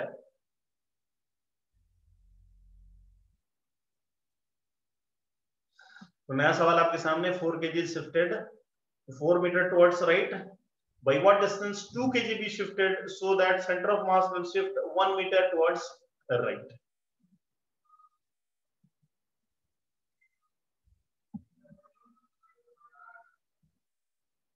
सेवन 7.5 मीटर एक बच्चे का आंसर आया। देखते हैं सॉल्व करके। तो देखो भाई, जिन बच्चों को नहीं समझ में आया एक बार फिर से देखिए, बाकी लोग वो सवाल कीजिए। तो ऊपर वाले सवाल में जस्ट आप जोड़ लीजिए कि 1 metre centre of mass right की तरफ शिफ्ट हो गया, है ना। तो देखिए भाई, जिन बच्चों को समझ में नहीं आया देखिए फिर से देखिए आप बोर्ड पे। तो देखो यहाँ पे ये क्या है भाई, हमारा सिस्टम है ना। अभी सेंटर ऑफ मास यहाँ पे है, अगर आपने क्या किया, बिगर मास को थोड़ा यहाँ पे शिफ्ट कर दिया, यहाँ पे लेके आए बिगर मास को, तो क्या होगा भाई, ये सेंटर ऑफ मास, अभी यहाँ पे कोऑर्डिनेट्स क्या हो गए, इसके चेंज हो गए। तो अभी कोऑर्डिनेट चेंज हो गए तो सेंटर ऑफ मास की पोजीशन भी क्या होगी, चेंज हो जाएगी, है ना।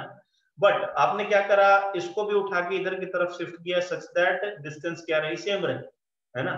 तो क्या होगा भाई, ये सेंटर ऑफ मास फिर से क्या होगा, वही पे आ जाएगा, करेक्ट। बट मान लीजिए आपने क्या किया, इसको यहाँ पे कुछ एक्स डिस्टेंस यहाँ पे भेजा, और मान लीजिए इसको आपने कुछ यहाँ पे वाई डिस्टेंस इधर भेजा, तो सेंटर ऑफ मास तो क्या होगा, शिफ्ट हो ही जाएगा, है ना।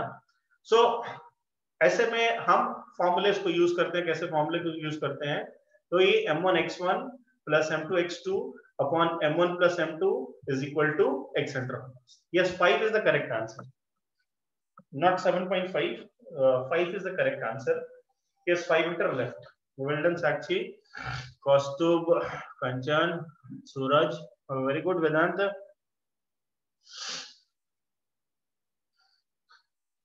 चलिए देखते हैं सॉल्व करके। कंचन वर्डी आपका आंसर आया।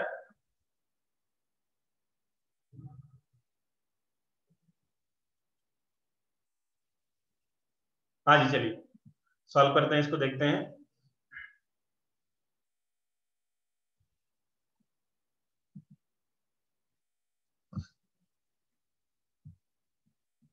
है ना, तो इसको फिर से सॉल्व कर लो आप। तो देख लो आप, तो अब ये फॉर्मूला मैं फिर से लगा लूंगा, dx centre of mass is equal to m1x1 plus m2x2 divided by m1 plus m2। तो dx सेंटर मास अभी कितना हुआ भाई, ये हो रखा है आपका कितना, राइट की तरफ, है ना। तो ये है 2 kg है, 4 kg इधर गया, तो आपका ये वाला मास भी इधर सेंटर ऑफ मास 1 मीटर इधर शिफ्ट हुआ है। तो यहाँ पे इसको क्या लिखेंगे भाई, +1 इज इक्वल टू आएगा आपके पास m1 इंटू x1। तो भाई कितना शिफ्ट हो रखा है नहीं पता, m1 इंटू x1, तो यहाँ पे ले लेंगे इसका 2 इंटू x1 प्लस 4 इंटू 4 16 हो गया, अपॉन इनका मास कितना हो गया 4 + 2 हो गया 6 kg है ना। सो ये आपके पास आ गया भाई, क्रॉस मल्टीप्लाई करेंगे तो ये आपके पास 6 = 2 × x1 + 16, 2 × x1 + 16 आ गया, इधर की तरफ आ गया तो हो गया भाई -10 = 2x1, x1 की वैल्यू सॉरी डेल्टा x1 की वैल्यू कितनी आ गई भाई -5, -5 मतलब किधर शिफ्ट किया रहेगा आपने, कुछ इधर शिफ्ट किया रहेगा।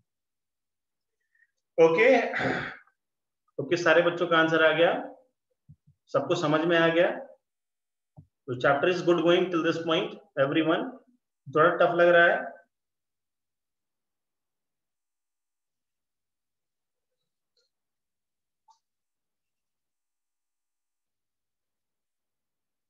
टफ लगेगा अभी थोड़ी देर में, टफ लगेगा, रुक जाओ। देखिए ध्यान से। ओके, तो मैंने अभी आपको एक होमवर्क दिया है, आप लोग क्या करते हो, होमवर्क मैं देता हूँ, घर में आप जाकर अपने बक्से में छुपा देते हो, है ना। सो आप क्या कीजिए, होमवर्क को आप छिपाइए नहीं ना, जैसे ही क्लास होती है तो आप तुरंत उसी टाइम पे बोलो सर होमवर्क डिस्कस करना है, तो देखिए वो क्वेश्चन छूट ना जाए। हाँ सूरज, हाँ डरा नहीं रहा मैं आपको, आप रिवाइज करते रहो, कंसंट्रेशन बनाए रहो, कुछ टफ है ही नहीं, है ना। नाउ चलिए अगला सवाल करते हैं, अगला टॉपिक देखते हैं हम। तो अभी तक हमने क्या देखा भाई, अभी तक हमने देखा कि एक मास है उसको आपने किधर और रख दिया, दूसरे मास को कहीं और रख दिया, तीसरे मास को कहीं और रख दिया, उनका कोऑर्डिनेट आपने ऐसे बना के रख दिया, है ना। सो अभी तक हमने देखा कि मास हमारे क्या है, मासेस अलग अलग है, मासेस कहाँ भाई हमारे बिल्कुल अलग अलग है। सो अभी देखिए थोड़ी देर बाद, ओके हाँ टेस्ट हुआ था ना, टेस्ट तो बहुत ही आसान था, ठीक है कल की क्लास में करेंगे। एक मिनट सुन लो भाई, 5-7 मिनट सुन लो, मेरी बात सुनिए ध्यान से, बाकी बातें बाद में करेंगे। सो अभी हमने क्या सीखा, हमने ये सीखा कि कोई भी मास 3, 4, 5, 6 मासेस हैं, इनको आप कहीं भी क्या करो, रख दो, है ना, कहीं भी आप रख दो, और उनके अगर आपको कोऑर्डिनेट्स पता है तो आप क्या कर सकते हैं, आप उसका आप आराम से सेंटर ऑफ मास निकाल सकते हैं, है ना। तो जब हम मासेस को अलग अलग रखते हैं, है ना, तो हम क्या बोलते हैं, उसको बोलते हैं हम डिस्क्रीट मास सिस्टम। क्या बोलते हैं भाई उसको, हम डिस्क्रीट मास सिस्टम बोलते हैं, है ना। बट अगर हम क्या करें भाई, कोई एक हम यूनिफॉर्म मास ले लेते हैं ना, जैसे कि एग्जांपल देखिए, मान लो हमारे पास क्या है, एक रॉड, क्या है भाई हमारे पास एक रॉड। तो नाउ देखिए ध्यान से, अभी तक हमने कैसे सवाल किया था, हमने सवाल किया था कि एक मास यहाँ पे है और दूसरा मास कहीं पे यहाँ पे है ना, डिस्टेंस कुछ ऐसा x दे रखा है। तो अभी यहाँ पे कितने मास है भाई, एक ये मास है और एक ये मास है, बीच में क्या है भाई, जगह बिल्कुल ही खाली है। सो अभी देखिए हमारे पास ये एक ऐसा एक सिस्टम है, यहाँ पे हमारे पास एक मास m है ना, मास m है और इसका लेंथ कितना है, करेक्ट, मास m है और इसकी लेंथ कितनी है भाई, l है। नाउ अभी यहाँ पे ऐसे मासेस को क्या बोलते हैं हम, ऐसे सिस्टम को क्या बोलते हैं, ऐसे सिस्टम को बोलते हैं हम कंटिन्यूअस मास डिस्ट्रीब्यूशन। कैसे क्या बोलते हैं भाई इसको, हम इसको बोलते हैं हम कंटिन्यूअस मास डिस्ट्रीब्यूशन, है ना। सो यहाँ पे इसको हम कंटिन्यूअस मास क्यों बोलते हैं, तो अगर मान लीजिए यहाँ पे क्या है भाई, आपके पास एक कोई रॉड है, कोई स्केल है, कुछ भी है। नाउ आप किसी भी यहाँ पे टुकड़े को उठा लो, है ना, कोई भी यहाँ पे आप सेक्शन उठा लो, करेक्ट। अगर ये मास अगर आयरन का बना हुआ है, इसकी डेंसिटी समथिंग रो है, आप इसके टुकड़े को निकाल लीजिए, ऐसा काट लीजिए, तो इसकी भी डेंसिटी क्या होगी भाई, रो होगी, करेक्ट। क्या होगी भाई, इसकी भी डेंसिटी भी रो होगी। मतलब पूरा ही कंटिन्यूअस सिस्टम है, हर पॉइंट पे सेम डेंसिटी, है ना, सेम मटेरियल, सेम क्वालिटी है, और हर पॉइंट पे मास क्या है भाई, यहाँ पे फैला हुआ है, करेक्ट। सो नाउ ये क्या होगा भाई, अभी आपका एक रॉड हो गया, अभी हम फिर से निकालेंगे हम डिस्क का, है ना। तो हमारे पास क्या है भाई, डिस्क है, डिस्क का कुछ डेंसिटी ऐसे दे रखा है, रो है, तो चलिए उसका आप सेंटर मास कैलकुलेट करके दिखाइए, है ना।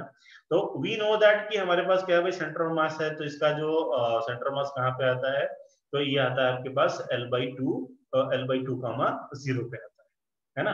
तो इस बात को हम किससे प्रूफ करेंगे, इस बात को प्रूफ करेंगे यूजिंग इंटीग्रेशन, करेक्ट। इस बात को हम इंटीग्रेशन को यूज करके, इंटीग्रेशन के थ्रू इस बात को हम क्या करेंगे भाई, प्रूफ करेंगे कि L/2 0 कैसे आ रहा है।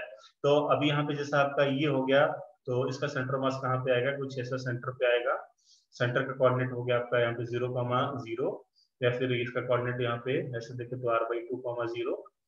तो इन बातों को हम क्या करेंगे भाई, प्रूफ करेंगे अगली क्लास में, ओके, तो इसके लिए क्या करो आप भाई, इंटीग्रेशन फिर से आप रिवाइज करके आइए अगर जिन बच्चों को डाउट है ना।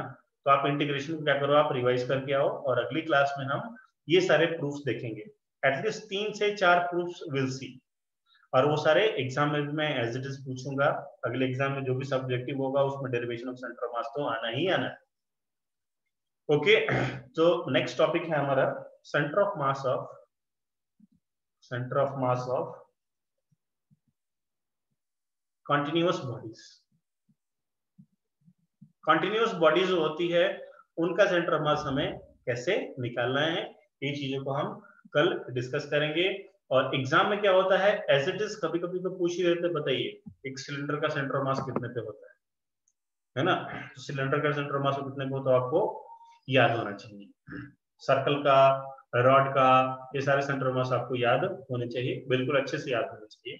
और कल मैं इसका एक जबरदस्त ट्रिक भी बता दूंगा आपको कि कभी भी कुछ भी आ जाए, आपको कोई सा भी सेंटर ऑफ मास पूछ ले, आपको ऐसे चुटकी में आप लिख के बता दो, है ना। चाहे तो आप दूसरे बच्चों से ट्राई भी कर लेना, हाँ तेरे को आता है कि ये वाला बात। ओके, हाँ नाउ आप अपने डाउट पूछिए, क्या हुआ क्या नहीं, क्या करा है क्या नहीं करा है। हाँ, टेस्ट डिस्कशन, टेस्ट कैसा हुआ भाई आप लोगों का? कैन स्पीक नाउ, आप अनम्यूट करके बोल सकते हो। टेस्ट कैसा हुआ? सूरज कैसा हुआ टेस्ट? Normal, okay. पेपर तो बहुत इजी था।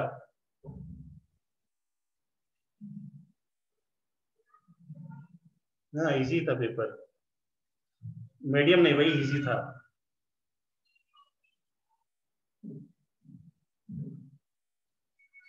ओके ओके ओके ओके बच्चों, कोई रिवीजन क्लास चाहते हो आप? कुछ किसी का मैं रिवीजन कराऊं, यू वांट? या फिर चल रही रिवीजन अच्छे से आपकी?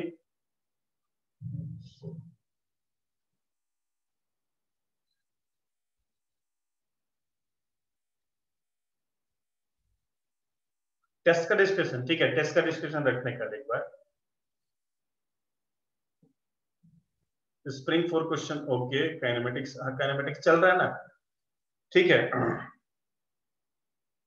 अनुपम सर की क्लास में काइनेमेटिक्स नहीं हो रहा क्या साक्षी?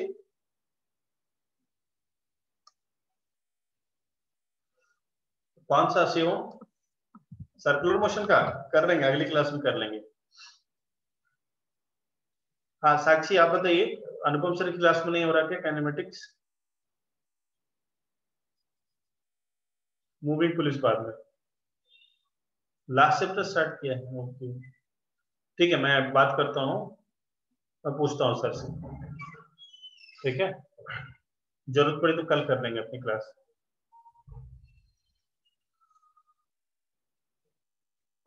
मंडे को पेपर है, अरे बाप रे, ठीक है कल अपनी क्लास लगाएंगे हम काइनेमेटिक्स का। ओके, तो टुमारो क्लास है, आएंगे आप सब लोग?